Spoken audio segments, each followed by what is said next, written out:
जय Hind all of you. तो मेरे प्यारे बच्चों, मेरे नन्हे फौजियों, अगला क्वेश्चन देखिए, आपको कम्युनिटी पोस्ट में मिला था अगेन, जो कि एनडीए 1 2022 को बिलोंग करता है, सेट ए में आया था और क्वेश्चन नंबर था 51। इस क्वेश्चन के अंदर आप लोगों से क्या चीज पूछी जा रही है, आप गौर करो।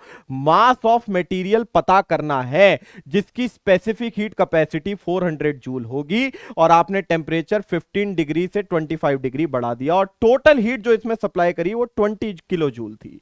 स्पेसिफिक हीट कैपेसिटी क्या थी? आप मान लो किसी सिस्टम में डेल्टा टी टेम्परेचर का चेंज कराते हो तो उसके लिए हीट सप्लाई करोगे क्यू। 1 डिग्री का टेम्परेचर चेंज कराते हो तो उसके लिए हीट सप्लाई करोगे क्यू बाय डेल्टा टी। इसे हीट कैपेसिटी कहा जाता है, वो हीट जो सिर्फ 1 डिग्री का चेंज कराए। लेकिन ये टोटल मास पे काम कर रही थी, तो एम मास पे हमने Q by delta T heat supply करी। तो कोई मुझे बताएगा 1 kg मास में कितनी हीट देंगे? आसान सा काम, मास को दूसरी तरफ पहुंचा दो। Q by M delta T, जिसको स्पेसिफिक हीट कैपेसिटी ऐसे डिनोट किया जाता है, और ये इसी का क्वेश्चन है।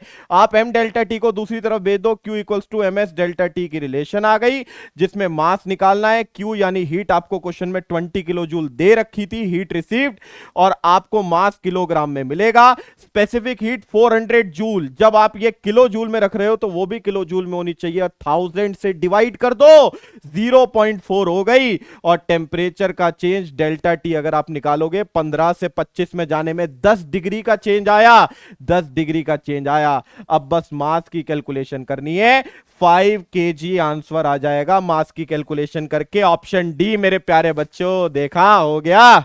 चलिए